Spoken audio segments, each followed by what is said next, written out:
Cari maklumat dan berita politik yang bebas, kupasan yang tepat, panas. Dapatkannya secara eksklusif hanya di Jom Channel.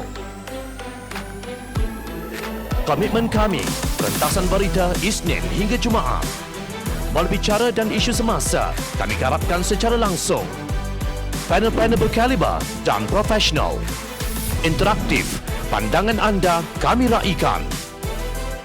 Jangan lupa bersama kami di setiap hujung minggu dalam edisi khas mingguan.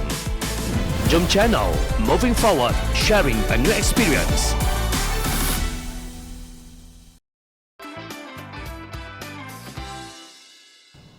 Jangan bagi mandat pemimpin korup dan khianat. Bekas Perdana Menteri Tan Sri Mahyadin Mat Yassin mendakwa Presiden UMNO Datuk Seri Ahmad Zahid Hamidi pernah bertemunya dengan tujuan agar beliau campur tangan dalam kes mahkamah yang dihadapinya. Mahyadin berkata Ahmad Zahid melawatnya selepas beliau dilantik sebagai Perdana Menteri dengan membawa fail bertimbun. Fail itu rupanya fail kes dia, kes mahkamah dia. Dia bawa pada saya dan kata, Tan Sri, ini fail saya. Saya tanya dia buat apa bawa dan dia kata, Tan Sri tolonglah, saya tidak buat apa-apa kesalahan, kata pengerusi Perikatan Nasional itu semasa ceramah di Tangkak, Johor malam kemarin. Mahyadin berkata dia memberitahu Ahmad Zahid bahawa mahkamah adalah sebuah badan yang bebas. Beliau enggan campur tangan dalam soal urusan mahkamah. Datang ke rumah saya bawa satu fail bertimbun-timbun, tuan-tuan. Siapa dia tu? Zahid bin Hamidi.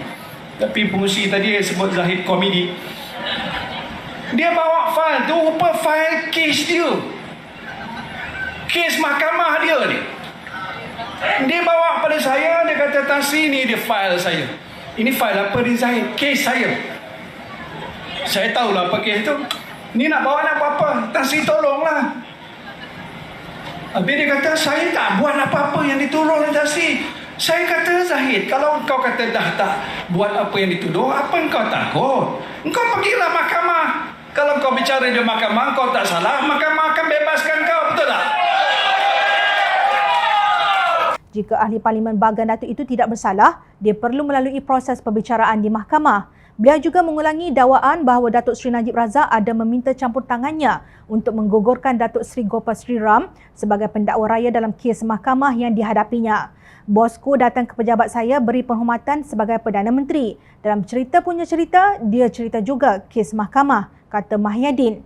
Bagaimanapun beliau enggan melakukannya. Takkan saya nak buat begitu? Soalnya, Mahyadin mendakwa ada pihak yang tidak mahu kerajaannya stabil. Bagaimanapun, Najib menafikan pernah meminta campur tangan Mahyadin dan mengancam mahu menyaman bekas Perdana Menteri itu.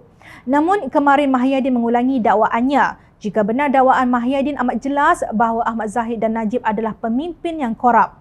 Mereka bukan hanya korup kerana telah didakwa menyalahgunakan berbilion dana kerajaan Malaysia, tetapi mereka juga mahu mengkorupkan mahkamah.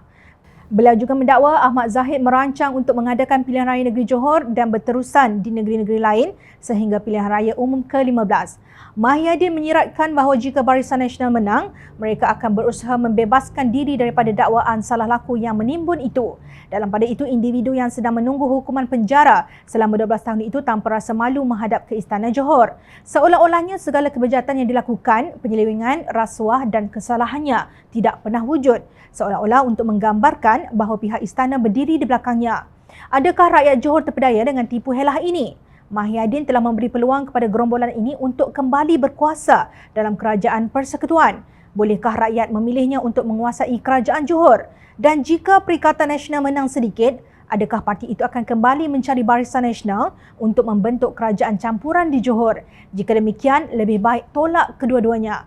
Persoalan seterusnya, adakah Najib akan menyamar Mahyadin? Kita tunggu dan lihat, seorang korup, seorang khianat. Apakah pilihan rakyat pengundi Johor?